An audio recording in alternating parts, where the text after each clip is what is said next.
thinking maybe I'd go to Disneyland. I hear they got a great new ride there called the Haunted Mansion. Oh no, I had claustrophobia. Oh. You won't believe the evil these 10 stars hid from the world. Hey folks, picture this, Dean Martin, that smooth crooner with the easy smile, finally opening up about the underbelly of Hollywood after years of keeping mum. They aren't watching. I guess the Coats will be watching you. Yeah. Something will be watching you. Did you get Frank something special? Today, we're diving into his revelations about 10 actors who were evil in real life, straight from Dino's perspective. Let's kick off with Jerry Lewis, Dean's old comedy partner who lit up stages with him in the 50s. On screen, they were magic, cracking jokes that had audiences roaring, but off stage, Jerry's ego turned everything sour.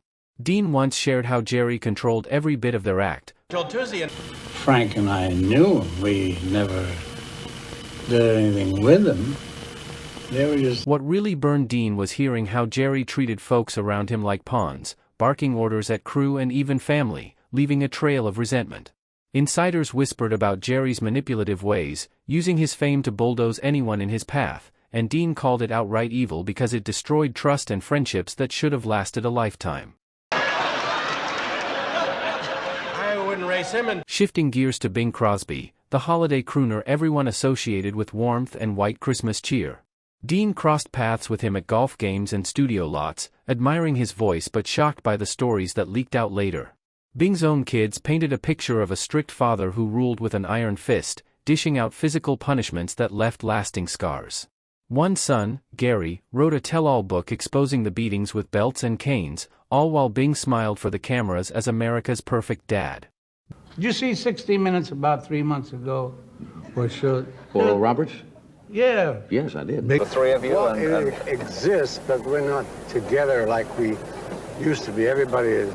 Now, Errol Flynn, the dashing adventurer from films like Robin Hood, who seemed like every guy's hero and every gal's dream.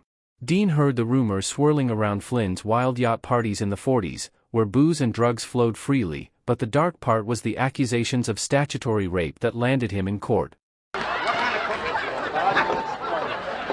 Come on, this is very serious.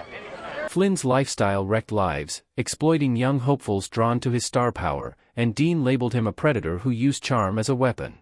Even in his autobiography, Flynn admitted to a reckless life, but Dean saw through it. Evil thrived in that devilish grin, preying on vulnerability without remorse. Every day. Charlie Chaplin, the genius behind The Little Tramp, brought silent laughs to millions, but his personal life was no comedy. Dean respected Chaplin's talent from afar, yet couldn't ignore the scandals involving teen brides, like marrying 16-year-old Lita Gray while she was pregnant to avoid jail. Start rehearsing for my own TV series. And how much time does that take out of the day? Exiled from America in the 50s amid communist fears and moral outrage, Chaplin's legacy hid predatory behavior that Dean found disgusting. As a family guy himself, Dino broke his silence on how Chaplin manipulated relationships, calling it evil genius twisted into harm. I look for the club and I can't see it, so that's why I switched to this. I can't see it. Fatty Arbuckle, the hefty silent film star known for slapstick fun, had his world crash in 1921 after a wild San Francisco party. Dean recalled the old Hollywood lore, Arbuckle accused of raping and causing the death of actress Virginia Rapp with a brutal assault involving a bottle.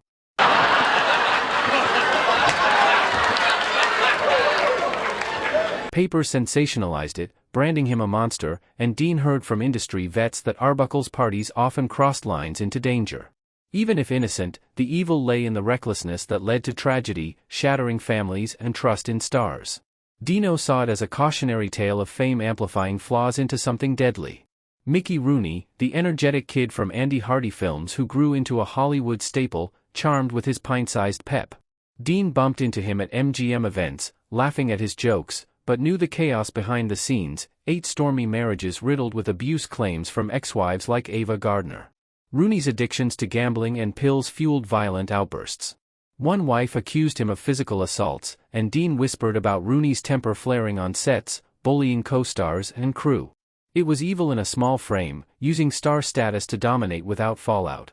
Fans adored the boyish grin, but insiders feared the rage. Dean called it a classic case of power corrupting absolutely. Joan Crawford, the fierce beauty from Mildred Pierce, projected unbreakable strength on screen, winning Oscars and hearts.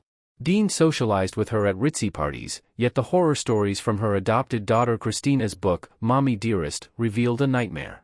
Wire hanger beatings, emotional torment, and treating kids like props for her image. Crawford adopted 4 children but allegedly abused them, locking them in closets and forcing grueling chores.